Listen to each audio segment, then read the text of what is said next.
കേരളത്തിലെ ഏറ്റവും വലിയ ധനിക കുടുംബങ്ങളിൽ ഒന്നായ ദേവേന്ദ്രവർമ്മയുടെ ചെറുമകൻ ഋഷിൻ വർമ്മയാണ് ഞാൻ.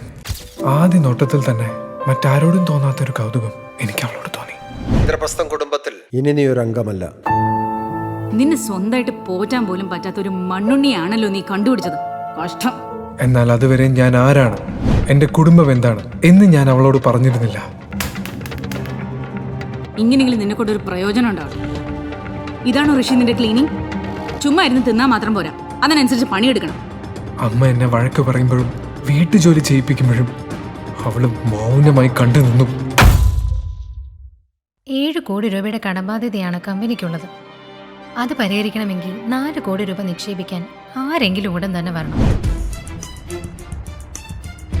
By the way, I have something for you. എനിക്ക് ഉറപ്പാ അവന് നിന്നെ സഹായിക്കാൻ പറ്റുമെന്ന്. 4 കോടിയല്ലേ നിന്റെ പ്രശ്നം? അത് പരിഹരിക്കാൻ എന്നെ കൊണ്ട് സാധിക്കും.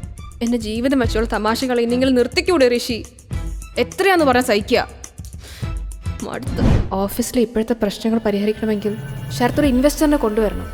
എങ്ങനെയെങ്കിലും അവനെ സന്തോഷിപ്പിച്ച് കാര്യം നടത്തിയെടുക്കാമെന്ന് വിചാരിക്കുമ്പോൾ ഋഷി അത് നശിപ്പിക്കും. എന്നെ മനസ്സിലായ? വെറുതെ ഓടിക്കറി വരാണോ?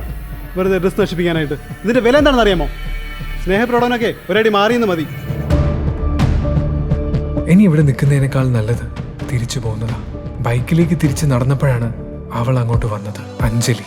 കോളേജ് കാലത്ത് ജൂനിയേഴ്സും സീനിയേഴ്സും എല്ലാവരും അവളുടെ പിന്നാലെയായിരുന്നു. ഞാൻ ത്രൈമീഡിയയിൽ ജോയിൻ ചെയ്യാൻ പോവാ. ത്രൈമീഡിയയിൽ ജോയിൻ ചെയ്യണോ? അവിടെ എന്താ ആവശ്യമുണ്ടെങ്കിൽ എന്നോട് പറയണം. Excuse me, who are you? എടാ ഋഷി, നിന്നെ അറിയുന്ന ആരെങ്കിലും ഉണ്ടോടാ ഇവിടെ? എന്നെ പോലുള്ളവർ ആരായി റിയൂണിയന് വിളിച്ചെന്നല്ലേ? വിധി. ഋഷിയെ വില കുറച്ച് കണ്ട അഞ്ജലിയും നവീനും മീനാക്ഷിയും ദേവയാനി അമ്മയും ശരത്തുമെല്ലാം ഇനി ഋഷിയുടെ കാൽക്കീഴിലാകുമോ? കോടീശ്വരൻ